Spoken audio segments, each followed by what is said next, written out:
तो देखिए, ईरान के न्यूक्लियर प्रोग्राम को लेकर इस वक्त 5 अहम खबरें आ रही हैं, 5 बड़ी खबरें जो ईरान के एटम प्रोग्राम से जुड़ी हुई हैं।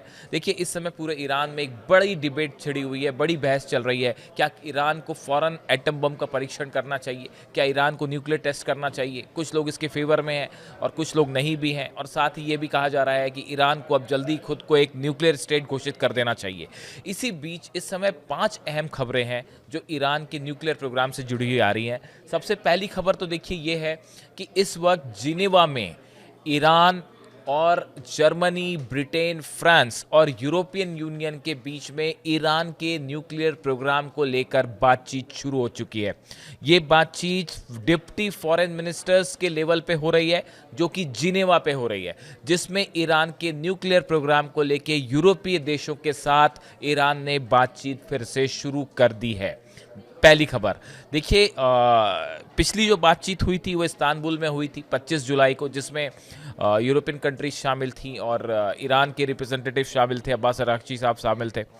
उस बातचीत का कोई विशेष नतीजा नहीं निकला और अब ये दूसरे लेवल की बातचीत है। तो पहली बड़ी खबर ये है कि ईरान की यूरोपियन यूनियन और यूरोपीय देशों के साथ न्यूक्लियर प्रोग्राम को लेकर, न्यूक्लियर एनरिचमेंट, यूरेनियम एनरिचमेंट को लेकर टॉक्स शुरू हो चुकी है। दूसरी बड़ी खबर, बेहद अहम खबर जो ईरान के न्यूक्लियर प्रोग्राम के साथ जुड़ी हुई है, ये बातचीत आज शुरू होने के ठीक पहले कल रूस के राष्ट्रपति व्लादिमीर पुतिन और ईरान के राष्ट्रपति पेजिशकियान के बीच फोन पर बात हुई। ये बात किस चीज़ के बारे में थी? पहला मुद्दा था ईरान के न्यूक्लियर प्रोग्राम को लेकर पुतिन और पेजिशकियान, ईरान के राष्ट्रपति के बीच डिटेल में बातचीत हुई है, जो सोर्सेस बता रहे हैं, और इसमें ईरान के परमाणु कार्यक्रम को लेकर आगे क्या रुख रहेगा इसके बारे में चर्चा की गई, रणनीति बनाई गई। और बड़ी खबर यह निकल के सामने आई है कि अब पुतिन खुलकर ईरान के परमाणु कार्यक्रम के साथ आ गए हैं, न्यूक्लियर प्रोग्राम के साथ आ गए हैं। ये बताया जा रहा है सोर्सेस के थ्रू कि रशिया की तरफ से ये कहा गया और स्पेशली पुतिन की तरफ से ये कहा गया है कि ईरान को पीसफुल न्यूक्लियर एनर्जी का अधिकार है और वो कंटिन्यू रहना चाहिए। ये एक बड़ा बताया जा रहा है फेवर ईरान के पक्ष में जो है वो रूस का खुल के आना, पुतिन का आना एक बड़ा डेवलपमेंट माना जा रहा है। देखिए, ये जो बातचीत हुई है पेजिशकियान और पुतिन के बीच में, इसमें कई मुद्दों पे चर्चा हुई। उसमें जो 2 मुद्दे थे, एक हमने आपको बताया न्यूक्लियर प्रोग्राम को लेकर, ये बात साफ हो चुकी है कि अब ईरान आगे क्या कदम उठाएगा उसके बारे में रूस के साथ डिटेल चर्चा हो चुकी है। दूसरी खबर, अलास्का में जो ट्रंप और पुतिन के बीच में मुलाकात हुई, उस मीटिंग के बारे में डिटेल में पुतिन ने जानकारी दी है पेजिशकियान को, ईरान को, और यह भी तय हुआ कि उस मीटिंग में ट्रंप क्या चाहते थे, ट्रंप रूस से आगे क्या चाह रहे हैं, यूक्रेन वॉर का क्या होने वाला है, और न्यूक्लियर प्रोग्राम को लेकर ट्रंप क्या सोच रहे हैं ईरान के बारे में। इन सब मुद्दों पर पुतिन और पेजिशकियान के बीच में डिटेल में बात हुई है और साफ तौर पर एक अगला क्या कदम उठाया जाए इसकी रणनीति भी बनी है। देखिए, तीसरी बड़ी खबर जो आ रही है वो ये कि रूस ने ईरान के साथ खुलकर आने का जो फैसला कर लिया, हमने आपको बताया, उस दिशा में रूस ने एक बड़ा कदम और उठाया है। देखिए, Russia's envoy to international organisation in Vienna, Mikhail यूलानोव,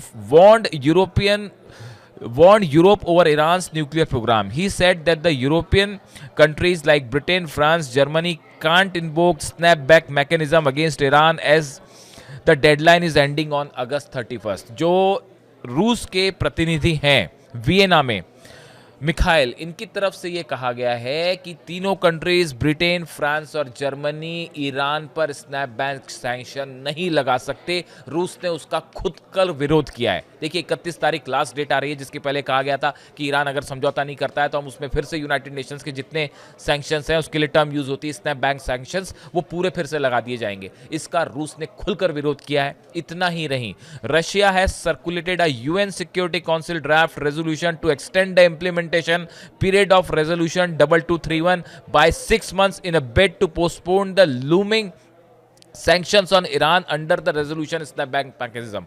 रूस की तरफ से एक प्रस्ताव सामने लाया गया है जिसमें ये कहा गया है कि जो डेडलाइन 31 तारीख तक की है उसके पहले ईरान पर दबाव बन रहा था कि आप समझौता करें, बातचीत करें, वरना सैंक्शंस लगेंगे। उस ड्यूरेशन को, उस टाइम लिमिट को 6 महीने आगे बढ़ा दिया जाए। इस तरह का ड्राफ्ट रूस की तरफ से सर्कुलेट हो रहा है। हालांकि ये फॉर्मली अभी सामने नहीं रखा गया है। हो सकता है आज या कल में ये बात यूएन सिक्योरिटी काउंसिल में रख दी जाए। ये एक बड़ा डेवलपमेंट है। इंटरनेशनल स्टेज पर रूस का इतने खुलकर ईरान के न्यूक्लियर प्रोग्राम को सपोर्ट करना, ये एक बड़ा पॉलिसी चेंज आ रहा है, जो ऐसा एक्सपर्ट बता रहे हैं, विदेश नीति के जानकार बता रहे हैं। इसके अलावा जो एक चौथी बड़ी खबर है वो ये कि ईरान की तरफ से खबर आ रही है, जिसके बारे में अभी कोई पुख्ता जानकारी नहीं है, सोर्सेस से खबर है, लेकिन ये बड़ा डेवलपमेंट है। देखिए, Iran signals its readiness to scale back uranium enrichment from 60% to 20%।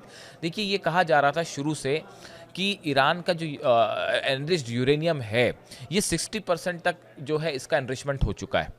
अब ऐसा बताया जा रहा है कि ईरान में ये इस बात को लेकर एक राय बन रही है कि ये जो एनरिचमेंट लेवल है इसको 20% कर दिया जाए। 3.4% की बात हुई थी जो 2015 में न्यूक्लियर एग्रीमेंट हुआ था, उसमें ये कहा गया था कि 3.4% तक न्यूक्लियर एनरिचमेंट प्यूरिफिकेशन जो है वो ईरान को अनुमति दे दी जाएगी।